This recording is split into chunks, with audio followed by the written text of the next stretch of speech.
જૈન શાસન એટલે સમજણની પરાકાષ્ઠાનું એક શાસન છે. જૈન શાસન એટલે નિગોદથી માંડીને નિર્વાણ સુધીની યાત્રાનું દિગ્દર્શન કરાવતું એક શાસન છે. જૈન શાસન એટલે આપણા દોષોની કેવી રીતે શુદ્ધિ અને મુક્તિ થાય અને આપણે સંપૂર્ણ ગુણયુક્ત કેવી રીતે થઈએ એની આખી પ્રક્રિયા બતાવતું એક જૈન શાસન છે. જૈન શાસન એટલે સુકૃતો દ્વારા અઢળક પુણ્ય બાંધવાના અને સાધના દ્વારા લઘુટ કર્મ નિર્જરા કરવી એનું દિગ્દર્શન કરાવતું અદ્ભુત તંત્ર જો કોઈ હોય તો આ જૈન શાસન છે. પૂર્વ ભાવની કોઈક સાધના અને આડે હાથે થયેલો કોઈક ધર્મ અને એના જ કારણે મળેલું આ શાસન અને શાસનના કારણે આજે આપણે સમજીએ કે આપણામાં કંઈક દયા છે, આપણામાં કંઈક કરુણા છે, આપણામાં કંઈક ઉદારતા છે, આપણામાં કંઈક સૌજન્યતા છે, બીજાનું ભલું કરવાની કંઈક વૃત્તિ આપણામાં છે. આ બધો જ કોઈ પ્રભાવ હોય. આજે તમે દેશ દુનિયાનું રાજકારણ, વ્યક્તિઓની માનસિકતા જોઈ રહ્યા છો. કેટલી ગલીચ, કેટલી સ્વાર્થથી ભરી 500,000 રૂપિયા માટે કોઈના ખૂન ખરાબા કરવા હોય તો પણ માણસ તૈયાર થઈ જાય. આવી ગલીચ માનસિકતા અને સ્વાર્થની વચ્ચે જૈન શાસન આપણને કહે છે કે ભાઈ કંઈક તમે ભલા બીજાનું ભલું કરી લો, તમે સેલ્ફ ડિનાયલ થઈ જાઓ, ડગલે ને પગલે તમે તમારા સ્વાર્થને આગળ ન કરો. આપણને જીવવાનો અધિકાર છે એમ દુનિયામાં બધાને જીવવાનો અધિકાર છે. આપણને પ્રાણ પ્રિય છે, બધાને પ્રાણ પ્રિય છે. સ્ટ્રગલ ફોર એક્ઝિસ્ટન્સ જેમ આપણે કરીએ છીએ એમ બધા પણ કરી રહ્યા છે. જ્યાં આચારાંક સૂત્ર એમ કહે છે કે જ્યારે સામેવાળાનું જીવત્વ તને તારા જીવત્વ સમાન લાગશે ત્યારે તું સાચા અર્થની અંદર ધર્માત્મા કહેવાય છે. સામેવાળી વ્યક્તિને સુખ પ્રિય છે, દુઃખ પ્રિય છે. સામેવાળી વ્યક્તિને પોતાનો જીવ વાલો છે. એવી જ રીતે બધાને સુખ પ્રિય છે અને જીવ વાલો છે. અત સમમ મન્ને ચ છપ્પીય કાય, છએ છ જીવની કાયના સૂક્ષ્માતિ સૂક્ષ્મ જીવોને પણ તું તારા આત્મ સમાન માન. આવી માન્યતા પાયામાં પરમાત્માએ આપણને આપેલી છે અને આ માન્યતાના કારણે આપણે બીજાને પીડા આપવામાં કાપતા હોઈએ છીએ. હું પીડા સહન કરી લઈશ, ઘરમાં રુચિ અણગારે કરવું તુમડું પોતે ખાઈ લીધું, પ્રાણના બલિદાન આપી દીધા પણ કીડીઓના જીવ બચાવ્યા. જૈન શાસન ઋષભ જીઓ ઓર જીને દોમાં નથી માનતું, મરકર ભી દૂસરો કો બચાવો એમાં માને છે. પ્રાણની આહુતિ આપીને પણ સામેવાળાના પ્રાણને બચાવવા એમાં આ જૈન શાસન માને છે. આગળ વધીને પ્રસ્તુત વિચાર આપણે કરીએ. આવું જૈન શાસન મળ્યું. અમારા ગુરુજી કહેતા હતા ઋષભ 500 વર્ષ પહેલા 40 કરોડ જૈનો હતા. કેટલા? આખા વિશ્વમાં જૈનત્વ ફેલાયેલું હતું. પણ આજે આ 40 કરોડના કદાચ 70 લાખમાં આપણે સમેટાઈ ગયા છે અને એની અંદર પણ આગલા 5-15%, 5-10% ની હાઈટ કદાચ પુણ્ય તપતું હશે. બાકીના 25-30% મધ્યમ અને બાકીના 40% આપણને ખબર નથી કે એ લોકો કેવી રીતે જીવે છે. એક વાત તમે સમજી રાખજો, સમાજ સદ્ધર હશે તો જૈન શાસન સદ્ધર રહેવાનું છે. આજ આપણા ભાઈઓ દેરાસર ઉપાશ્રયને ટકાવવાના છે.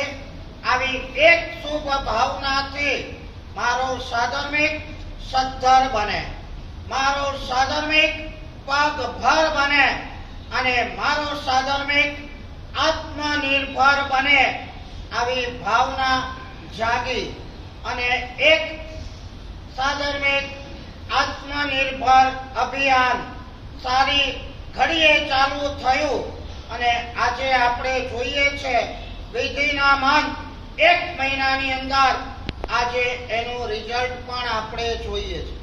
અમારી એક આચાર્ય તરીકેની એક ફરજ હોય છે કે જૈન અમે કોના છીએ, બહુ લાગણીશીલ છીએ, કોઈના દુઃખ અમે જોઈ નથી શકતા તો આપણા ભાઈઓના દુઃખ તો કેવી રીતે જોઈ શકીએ. જ્યારે મારી પાસે કોઈ આવી ઘટનાઓ લઈને વ્યક્તિઓ હું ભાઈ કહી દઉં ભાઈ મારાથી નહીં સંભળાય, બસ નાવ સ્ટોપ, હવે તમે બંધ. આ આપણી કુણાશ હોવી જોઈએ અને માત્ર કુણાશ નહીં, આ જે ઘટનાઓ એને દૂર કરવાનો જેન્યુઇન એટેમ્પ્ટ પણ આપણી પાસે હોવો જ જોઈએ. એક વાત બહુ તમને દર્દથી કહું છું, આજે છે ને બહુ વિષમ કાળ છે. જૈન શાસન ઉપર ચારે બાજુથી કુઠારા ઘાતો લાગી રહ્યા છે. અમારા ગુરુદેવ હેમચંદ્ર સુરેશ્વરજી મહારાજા એમ કહેતા હતા કે ચારે બાજુથી જૈન શાસન ઉપર ભીષણ આક્રમણો તમામ ક્ષેત્રે ચાલી રહ્યા છે. ધર્મના ક્ષેત્રે કહો, તીર્થના આક્રમણના ક્ષેત્રે કહો, સંસ્કારના ક્ષેત્રે કહો, આપણી દીકરીઓ વિધર્મીઓના ઘરે જતી રહે એ ક્ષેત્રે કહો, શ્રુતના ક્ષેત્રે કહો, શ્રુત ચારે બાજુથી નષ્ટ થઈ રહ્યું છે અને આર્થિક ક્ષેત્રે કહો, પરિવારના વિભાજન ક્ષેત્રે કહો, શાસનના ધર્મ ક્ષેત્રના વહીવટી ક્ષેત્રે કહો, ચારે બાજુથી સંસ્કારના ધાર્મિકતાના જ્યારે ભૂક્કા બોલાઈ રહ્યા છે ત્યારે અમારી પણ એક ફરજ બને છે કે આ જૈન શાસનને ફરી બેઠું કરવાનો આપણી શક્તિ મુજબ પ્રયાસ કરવો જોઈએ. આજે એક મંદિર તૂટે, એક મૂર્તિ આગી પાછી થાય અને આપણને લાગે કે જૈન શાસન ઉપર કુઠારાઘાત થઈ રહ્યો છે. એક દીકરી કોઈક એમકોમ એટલે સમજી જોજો તમે, ત્યાં જાય ત્યારે હું એમ માનું છું કે આ એના કરતા પણ વધારે જૈન શાસન ઉપરનો મોટો કુઠારાઘાત છે. સમજી નથી શકતા. એક દીકરી ગઈ એટલે આખો વંશ ગયો, વંશ વેલો ગયો, એ પણ દુર્ગતિના રવાડે ચડી ગઈ. ભલે ભવિતવ્યતા કહો કે અંધાપો કહો કે કઈ કરી નાખે એ કહો, મને બહુ જ દુઃખ છે આ વાતનું. ગમે તેમ રીતે આ જૈન શાસનને પ્રત્યે હું એમ કહું,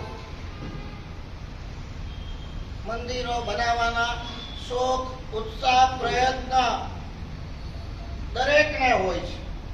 આજે હું કહું ને કે 10 કરોડનું એક મંદિર બનાવવું છે, 10 જણા આગળ આવી જાય, પણ આ સાધર્મિકના આત્મનિર્ભર અભિયાન માટે 1 કરોડ રૂપિયા જોઈએ. સરસ મજાનું એક આત્મનિર્ભર અભિયાન છે. હું તમને કહું છું, સાધર્મિક સદ્ધર તો શાસન સદ્ધર. આ બધા સદ્ધર હશે તો દેરાસરો સચવાશે, ઉપાશ્રયો સચવાશે, સાધુ સાધ્વીની ભક્તિઓ થશે. આ બધું ક્યારે થશે? આવા એક શુભ ભાવથી જગવલ્લભ પાર્શ્વનાથ ભાતાઘર કમિટીએ એક સુંદર મજાના આયોજનો સમાજની સમક્ષ મૂક્યા. આપણા દીકરા દીકરીઓને કોમ્પ્યુટરના કોર્સ કરાવો, આપણા દીકરીઓને મહેંદીના ક્લાસ કરાવો, બધાને સદ્ધર કરો, બધાને પગભર કરો. સમય બહુ ફ્લક્ચ્યુએટેડ છે, માનસિકતા બહુ ફ્લક્ચ્યુએટેડ છે. તમારી સાથે રહેલી વ્યક્તિ ક્યારે તમને તમાચ મારી દે ખબર નહીં પડે, ક્યારે સાથ છોડી દે ખબર નહીં પડે.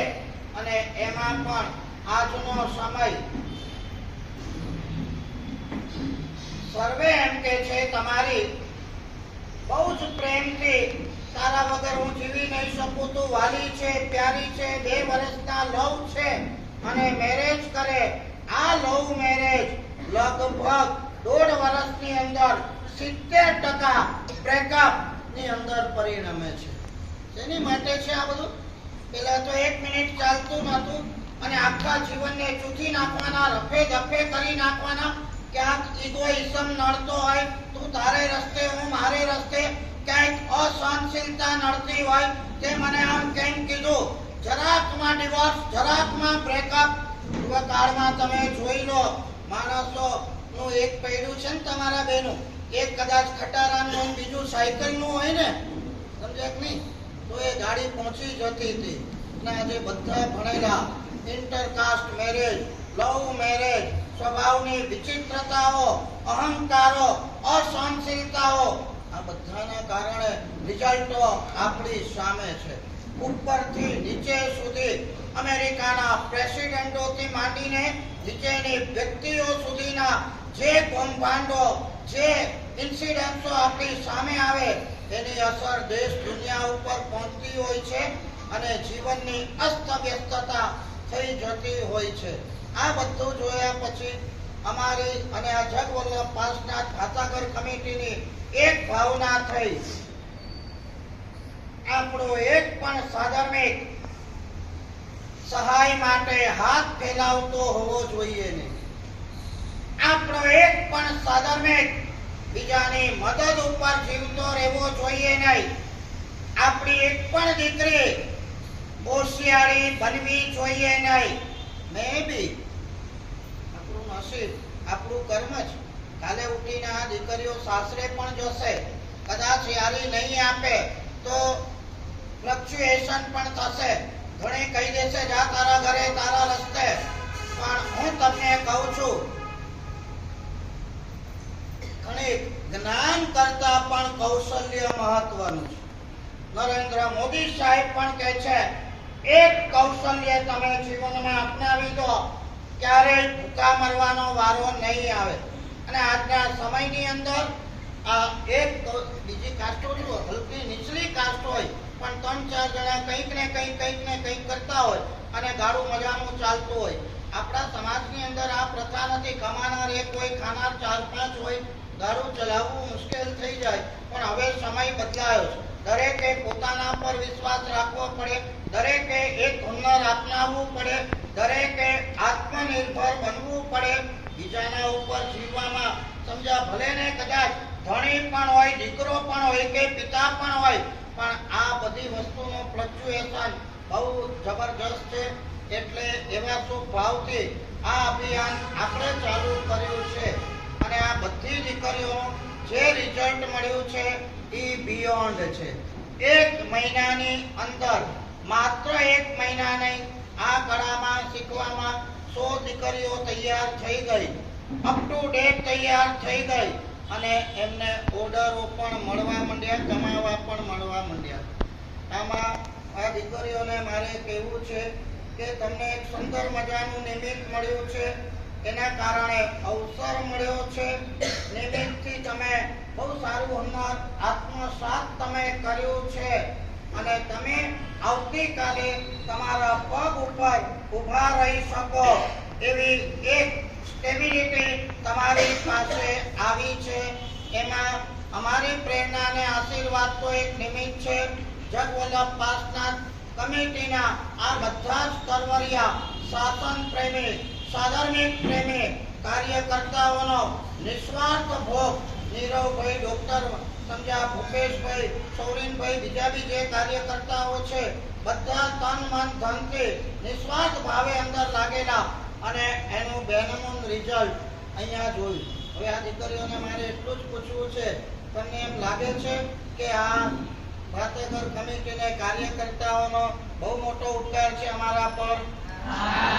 તમને એમ લાગે છે કે અમારા ગુરુ મહારાજના નિમિત્તે, આશીર્વાદથી, પ્રેરણાથી થયું એટલે ગુરુ મહારાજ પણ અમારા માટે બહુ જ પ્રેરક છે એવું લાગે છે? આનો ઋણનો બદલો તમારે કંઈક આપવો હોય એવું તમને લાગે છે? તો મારી અમુક ઈચ્છાઓ છે, તમે પૂરી કરતા હો તો. અમે રૂપિયાના પૈસાથી કોઈ બદલા તો માંગતા નથી. આજે તમે જોઈ લો કેવી કેવી દીકરીઓ આવી હતી અને આજે એક ઉંમર મેં બી કદાચ એવા દાખલા છે, આવો ધવલભાઈ આગળ, એવા દાખલા છે કે આજે ઘરમાં 5,000 ના પણ ફાંફા છે. અને આજે આ રિઝલ્ટ જોઈને હું અસ્યુરન્સ ખાતરીપૂર્વક કહું છું, આજે આ જ દીકરીઓ આવતીકાલે કદાચ મહિને 50,000 કે લાખ રૂપિયા બહુ આસાનીથી તોડી અને મજેથી જીવશે. જૈન શાસનનું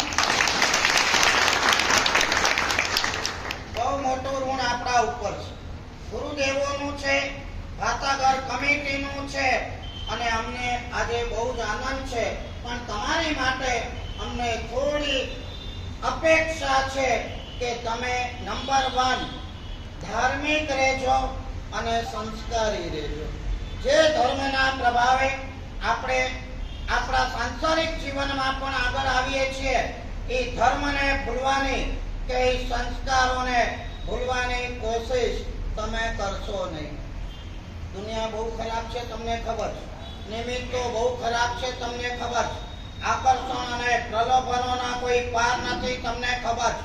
આ દીકરીઓ બહુ ભોળી કબૂતર જેવી હોય છે, એને ફસાવનારાઓના પણ આજુબાજુ ઝાડ નાખરાઓના તોટા નથી, તમને ખબર.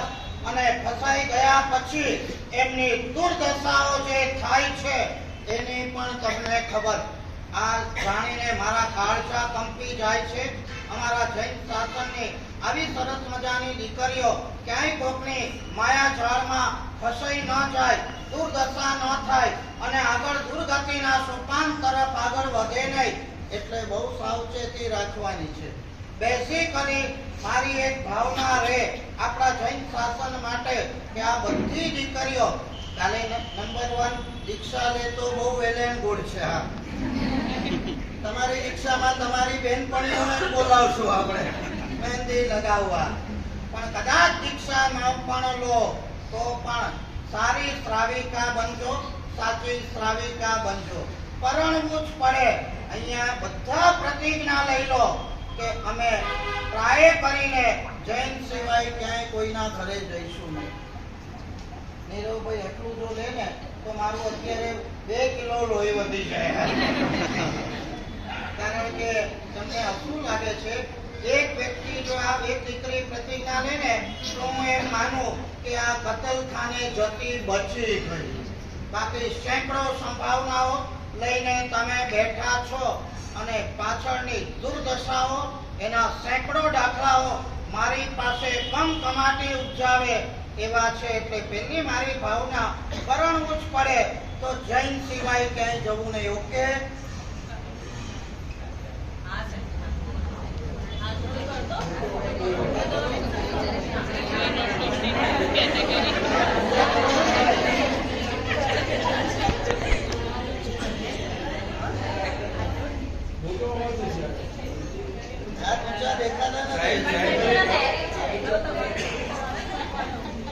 જેટલા હાથ ઊંચા હશે એટલા કતલખાને જતા બચે એટલું સમજી લેજો. ફોટો પાડે છે ભાઈ, ઓછા આવે છે ફોટા. ચાલો, દર્દીની ભાષામાં તમારા હિત માટેની વાત છે. ભલે આજે કદાચ તમને કોઈ ની પર લવ હોય કોઈની સાથે, પણ સમજીને જજો. છોકરા તો ગમે ત્યાં ફોડી નાખશે, તમે જ્યાં ત્યાં અટવાઈ ફસાઈ ન જાઓ એની તકેદારી રાખજો. ખાસ જેને ભાવના હોય આ તમારી ઋણ મુક્તિ, મને કઈ ભેટણું, સંસ્થાને કઈ ભેટણું આપવું હોય તો વિલિંગલી હાથ જોડી લો. વિલિંગલી. બસ આટલી દ્રઢતા, આટલી કટ્ટરતા તો જોઈએ. જોતા નથી આ ઇન્કોમની કટ્ટરતા, જોતા નથી આ રાજકારણ. તમે આટલી મોદીની મહેનત છતાં પણ જેની પાસે કટ્ટરતા છે, જેની પાસે યુનિટી છે, આ યુનિટી અને કટ્ટરતા જીતે છે. મને પણ એમ થાય ધવલભાઈ કે આપણામાં આવી યુનિટી કેમ નહીં, આપણામાં આવી ધાર્મિક કટ્ટરતા કેમ નહીં. કોઈ પણ એમ કોમના માણસને અમારા સંપર્કમાં આવ્યા, મકરાણા વાળા ફલાણા ઢીકણા, હું પૂછું नमाज पढ़ते हो, रोजा करते हो? हाँ सब वो तो करना ही पड़ता है. एक व्यक्ति एवी नहीं મળે કે એની ધાર્મિક કટ્ટરતાથી વંચિત રહેતો હોય. આપણામાં પણ આ યુનિટી જોઈએ. આપણી ધાર્મિક આચાર વિચારોની કટ્ટરતા આપણી જોઈએ તો જ આપણો જૈન સમાજ ઊંચો આવશે. વિલિંગલી હાથ છોડો. કદાચ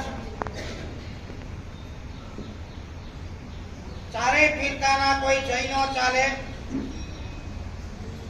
આગળ વધીને હું ન કહું, હું તો આટલી જ મર્યાદામાં રહું. પછી તમે હિન્દુ ફલાણા ઢીકણા મારા મગજ અરે વળ ધૂતીમાં ભાઈ બોન આપણને જૈન સંસ્કારો મળેલા છે અને આ સંસ્કારોની કિંમત લાખો કરોડો રૂપિયા કરતા પણ વધારે છે. અને ગમે ત્યાં જઈ અને આપણે આ સંસ્કારોને ઢોળી નાખીએ, સાવ પાણી ફેરવી દઈએ, ભવાંતરની અંદર આ ધર્મ આપણને નહીં મળે. વિલિંગલી જેની ભાવના હોય મારા ધર્મને ઋણ મુક્ત થવું હોય તો પહેલી વાત આપણે ક્યાંય આડાઅવડા જઈશું નહીં. ઓકે, થોડા હાથ ઊંચા કરો ભાઈ. ધારણા વિગ્રહ બચકાય અને તણા ભોગેને સાસાગને મહત્વનું ત્યાં ઓછી રહે. નંબર 2, જૈન ધર્મને અમે પૂર્ણ વફાદાર રહીશું. આજે તમને લોકોને ખબર નથી કેટલી દીર્ઘ દ્રષ્ટિથી આ આત્મનિર્ભરના આયોજન થયા. આવતીકાલે આ બધી જ દીકરીઓ આત્મનિર્ભર થઈ જવાની. કોઈના હોશિયાળા આપણે રહેવાનું નથી. આપણા પગ ઉપર આપણે ઊભા થઈ જશું અને આ સંસ્થા એમાં નિમિત્તભૂત થઈ છે. દાતાઓ નિમિત્તભૂત થયા છે, દેવ અને ગુરુ નિમિત્તભૂત થયા છે. કોમ્પ્યુટરના ક્લાસો પણ ચાલુ થઈ ગયા છે. અમારો એક પણ જૈન સાધર્મિક ક્યાંય હાથ ફેલાવતો ન આવવો જોઈએ, ક્યાંય દુઃખી ન આવવો જોઈએ, ક્યાંય માંગનારો ન આવવો જોઈએ. 2 પૈસા આપનારો જોઈએ, બીજાને સહાય કરનારો જોઈએ. અને આવતીકાલે આ બધા ઈ ટ્રેક ઉપર આવી જવાના છે. આપણે આપણી ધાર્મિકતા, આપણી સંસ્કારિતા આપણે ચૂકવી નથી. નંબર 2, આપણે જે ફોર છે, આપણે જૈન છીએ ભાઈ, જૈનોને પ્રેફરન્સ. આ જૈનોના મહેંદી ક્લાસ ચાલુ થયા, જૈનો માટે ચાલુ થયા, જૈનો શીખવાડનાર બહેનો પણ જૈનો સંખ્યા થઈ. અને આજે આપણે રિઝલ્ટ જોઈએ છે કે કઈ પરિસ્થિતિમાં આયા હતા અને આજે ક્યાં તૈયાર થઈ ગયા. નથી મારા કરતા વધારે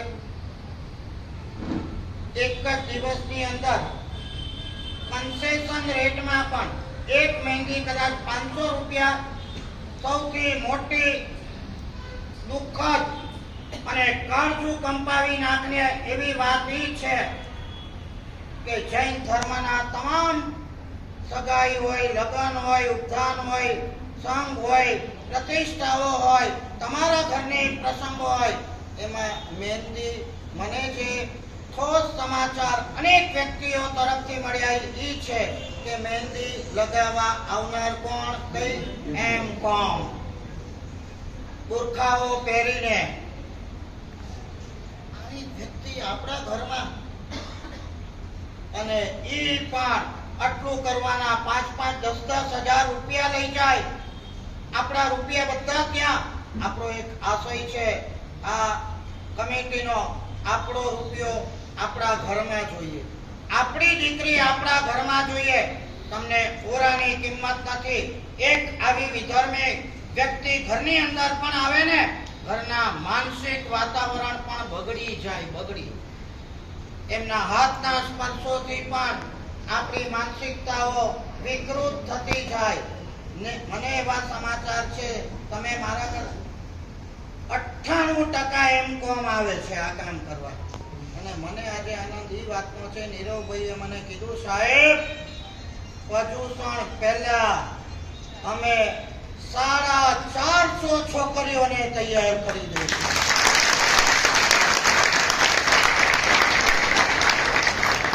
અને આ 450 દીકરીઓ તૈયાર થઈ જશે. જે ફોર છે એટલું તો બ્લડમાં છે. આપણે આપણી દીકરીઓને બોલાવો.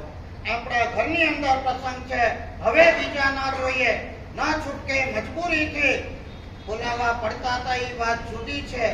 આ ન્યુસન્સ અટકાવવા માટે આ દીકરીઓના ઉત્થાન માટે આ સુંદર મજાનું આયોજન આ થયું છે.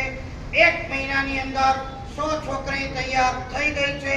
બીજી 150 છોકરી અંડર ટ્રેનિંગ છે અને બીજી 150 છોકરી વેઇટિંગ ની અંદર છે. એક બાજુ તમે જુઓ જૈન શાસનની જરૂરિયાત કેટલી છે. તો કેટલી વાત છે.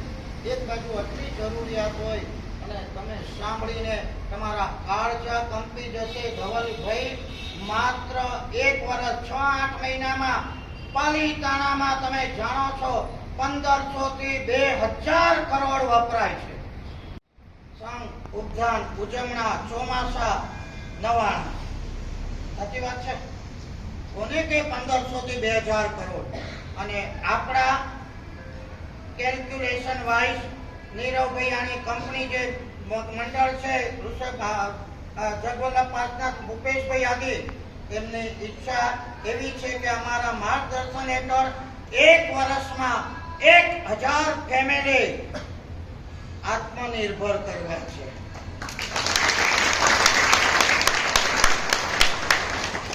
એક વ્યક્તિનો મેક્સિમમ ખર્ચો 10,000 પકડીએ તો 1000 ફેમિલીનો માત્ર 1 કરોડ છે. અને 1 કરોડમાં 1000 ફેમિલી, એક વ્યક્તિ એટલે આખું ફેમિલી લાઈફ ટાઈમ માટે આત્મનિર્ભર થાય છે. એક બાજુ 1500 કરોડ એનું નો રિટર્ન. બહુ દિલથી કહું છું, જે હકીકત છે એ કહું છું. કેમ કે આ બધું વાહીમાં જતું રહે છે. કોઈ સ્થાયી કામ નથી. અને 1500 ને 2000 કરોડ 4-6 મહિનામાં બધા ભૂલી જાય. બીજે વર્ષે પાછા 1500-2000 કરોડ. અને એની સામે માઇન્ડ પ્લીઝ બીજી બાજુ 1 કરોડની અંદર 1000 ફેમિલી આત્મનિર્ભર. આવા 5 વર્ષ જાય ને 5000 ફેમિલી આપણા આત્મનિર્ભર થઈ જાય. જૈન શાસન સદ્ધર અને જયવંતુ થઈ જાય એવી એક અમારી ભાવના છે. તમે બધા બહુ જ આગળ વધો. અમારા ખૂબ ખૂબ આશીર્વાદ છે. જૈન ધર્મને, સંસ્કારને ભૂલશો નહીં. જૈનોને પણ ભૂલશો નહીં. હાઈલી પ્રોફેશનલ વૃત્તિવાળા બનશો નહીં. જૈન છે, ચાલ ભાઈ તને 25% ડિસ્કાઉન્ટ. મારો ભાઈ છે, મારી બહેન છે. આ વૃત્તિ તમે રાખજો. એક જૈનત્વમાં હું ઊભી થઈ છું.